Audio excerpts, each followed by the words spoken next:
हमारे साथ एनएसयूआई के पुनेश्वर हैं। मैं पुनेश्वर से चाहूँगा, जवान हैं, उनकी अपनी सोच क्या है कि वो किस तरह से चीज़ों को देखते हैं। सबसे पहले मैं एशियन न्यूज़ का बहुत बहुत धन्यवाद करता हूं, जिन्होंने संतुलन का समीकरण जैसे एक महत्वपूर्ण कार्यक्रम में हमको मौका दिया कि हम अपनी बात रखें। इस वक्त हम जिस विषय में चर्चा कर रहे हैं वो गरीबी और अमीरी के बीच जो खाई है उसके बारे में। सर, मैं एक लाइन से शुरू करना चाहूँगा। डॉक्टर भीमराव अम्बेडकर कहते हैं कि शिक्षा वो शेरनी है जो जितना पिएगा उतना दहाड़ेगा। इसीलिए वो कहते थे कि शिक्षित बनो, संगठित रहो, संघर्ष करो। तो एक मानव को जब उनका जन्म होता है तब से उनको जो मूलभूत सुविधा है, उनका अधिकार होता है। एक मानव अधिकार के अंतर्गत वो आ जाता है।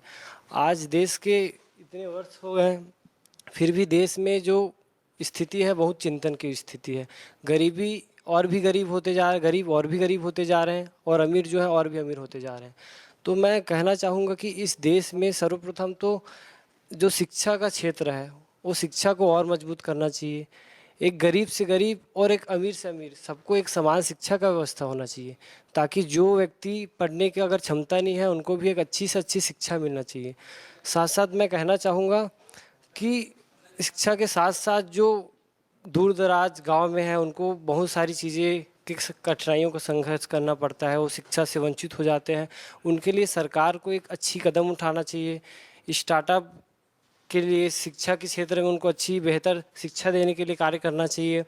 साथ साथ जो व्यक्ति अगर पढ़ रहा है, जो 9वीं 10वीं 11वीं पढ़ रहा है, उनको एक शिक्षा के क्षेत्र में अपने लक्ष्य हासिल करने के लिए उनको मोटिवेशन मिलना चाहिए। सही दिशा सरकार को देने की बहुत आवश्यकता है, क्योंकि बहुत से ऐसे लोग होते हैं जो पढ़ लिख लेते हैं, उनको उसको ये पता नहीं होता कि हम करें क्या। तो बच्चों को शुरू से शिक्षा पे फोकस करना चाहिए। साथ साथ मैं कहना चाहूँगा कि देश की बहुत बड़ी एक विषय है जो है आज बेरोज़गारी। लोग यहाँ एजुकेट हो जा रहे हैं लेकिन उनके पास रोज़गार ही नहीं है। तो अगर उनके पास रोज़गार ही नहीं है तो वो करेंगे क्या? तो मैं सरकार से आपके चैनल के माध्यम से कहना चाहूँगा कि शिक्षा, रोजगार और स्वास्थ्य पे उनको बहुत ज़्यादा चिंतन करने की आवश्यकता है। पार्टीगत से उठकर थोड़ी चिंता करने की आवश्यकता है। यहाँ अगर लोगों को राशन मुफ्त में दिया जाता है तो शिक्षा, स्वास्थ्य, रोजगार एक समान क्यों नहीं दिया जाता? ये बहुत बड़ी विषय है।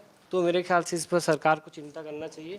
अगर लोगों को शिक्षा, स्वास्थ्य, रोजगार अच्छी मिलना शुरू हो जाएगा तो शायद जो गरीबी स्थिति है लोगों की वो दूर हो सकती है। मैं भी एक कृषक परिवार से आता हूँ। अगर मैं अच्छी शिक्षा शायद ग्रहण ना करने पाऊँ तो मैं भी खेती किसानी के लायक रहूँगा।